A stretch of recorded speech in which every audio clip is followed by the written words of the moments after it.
Well, I was born with this eye disease. The nerves didn't develop quite right, so it makes my eyes shake back and forth really quick. Does that mean, I know you're legally blind, correct?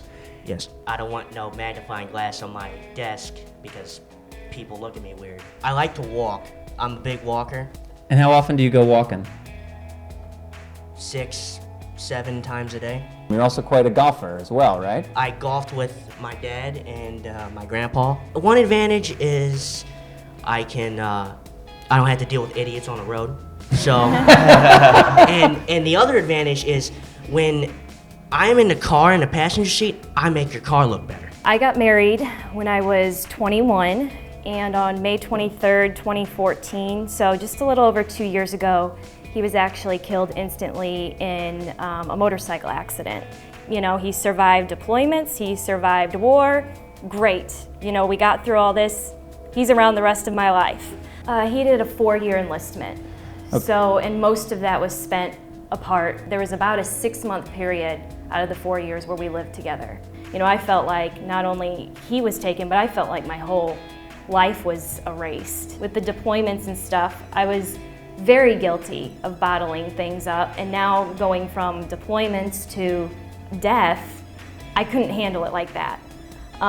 So I made the decision very early on that I was going to share this with the world, whoever wanted to listen, and a lot of people did. They read my stuff every day, and I think in the end that helped me cope tremendously and heal much faster than I otherwise would have. The day before Christmas Eve was the worst day I had had since he passed away, and then I woke up Christmas Eve 2014 and I was ready to take charge. When Brandon came into my life, I made a point to tell him, I said, you're never gonna fill Will's shoes because you brought your own pair. I'm trying to climb the 7 summits, so it's the highest mountain on each continent.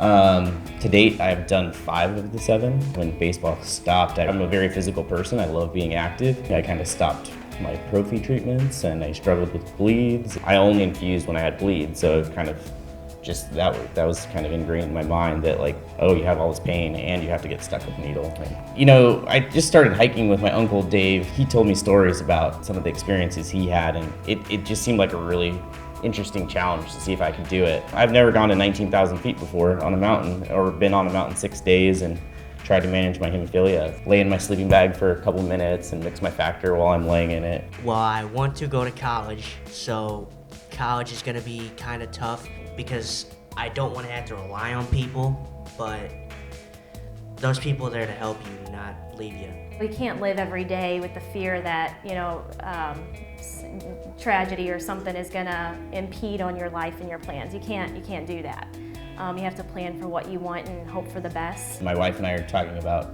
children. You know, with Everest coming up, like, when is it responsible time to actually have children? And then we're also talking about adopting from a developing country, hopefully somebody with hemophilia. So I'd like to once again thank our wonderful panel here for their participation.